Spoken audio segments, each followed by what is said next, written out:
we're now joined by South African Police Union spokesperson Lesiba Thobakgale to give us some reaction. Lesiba, very good evening to you. Thank you so much for your time. As we heard there, General Masemula saying that it's been a sad day, it's been an emotionally charged day with search operations intensifying by the minute as we watched the news unfold. What is your reaction? Thank you, Mpho, for having us, and greetings to your viewers. It is indeed a sad day to the policing fraternity after the members were reported missing, and we've seen the press briefing that was given by the National Commissioner on Sunday, which gave us hope that investigations are on, and we were all hopeful that the members would be found alive. It is sad indeed to receive the reports that they are no more. And it is quite sad, and even circumstances around, as it is not clear on what really has happened. For the mere fact, Mpho, that a vehicle, the VW Polo, has not been found, it is leaving quite a lot of questions, because we believe that it plays a key role in determining what really transpired. So it is quite one of those sad days, as we know that in terms of, the losses that we have when it comes to police officers or to law enforcement officers at large, and with the police killings and police attacks that are out there.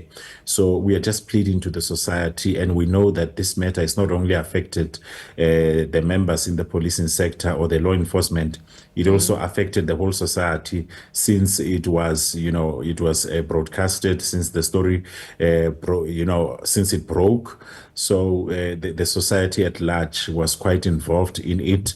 And we are saying that if there's anyone who had seen, and if there's anyone who had heard what has transpired, if anyone knows where the whereabouts of the white VW Polo, please let them contact the police, because this investigation would really not be complete until the whereabouts of the vehicle are found, and even the condition thereof, to look at what really transpired. So it is just one of those sad days, and we can imagine the pain that the family members of the three members are feeling, inclusive of the fourth one who lives in Centurion. How are they feeling after such losses, and their loved ones are found to be normal? It is quite a heavy and a very painful situation that we are faced with as a family. Absolutely. I mean, this evening we saw the family members of the officers arriving at the scene, and of course being briefed by investigators, and they also got a chance to pose some questions to the police just to get a sense of closure on how this may have transpired. What's your view on how this case has been handled? No, we are quite confident because we have seen, the National Commissioner, even in the press briefing that was held on Sunday, where he carried himself and his management, they went to Bloemfontein to meet the family before they could brief the nation. And the resources have been outlined clearly to say that now even the search has been widened, not only in Gauteng, between Free State, Gauteng, and also in Limpopo, to say there's a multidisciplinary, efforts that are taking place.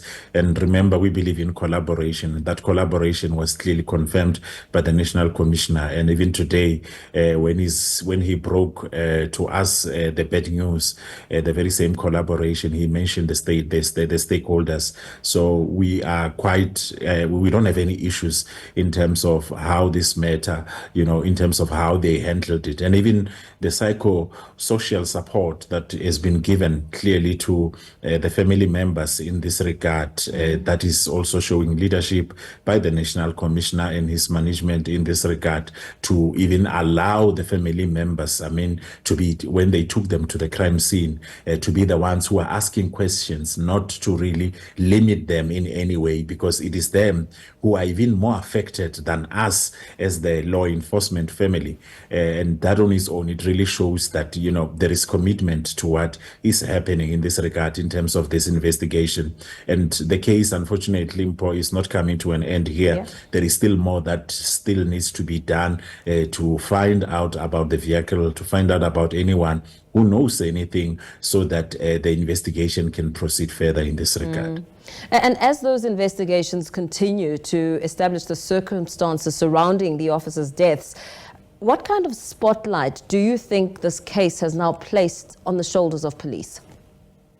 It is clear that police officers are not safe. I mean, we've seen with the crime statistics that gets to be released and every quarter that it continues to show that police officers, whether they are on or off duty, they continue to be attacked and they continue to be killed, and even going to the law enforcement officers at large.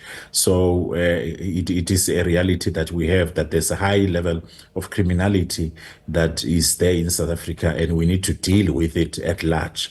And further to that, I think it is even opening our eyes further to say to our members that they need to really open their eyes everywhere they are, whether they are on or off duty, wherever they are. There could be someone who may be targeting them.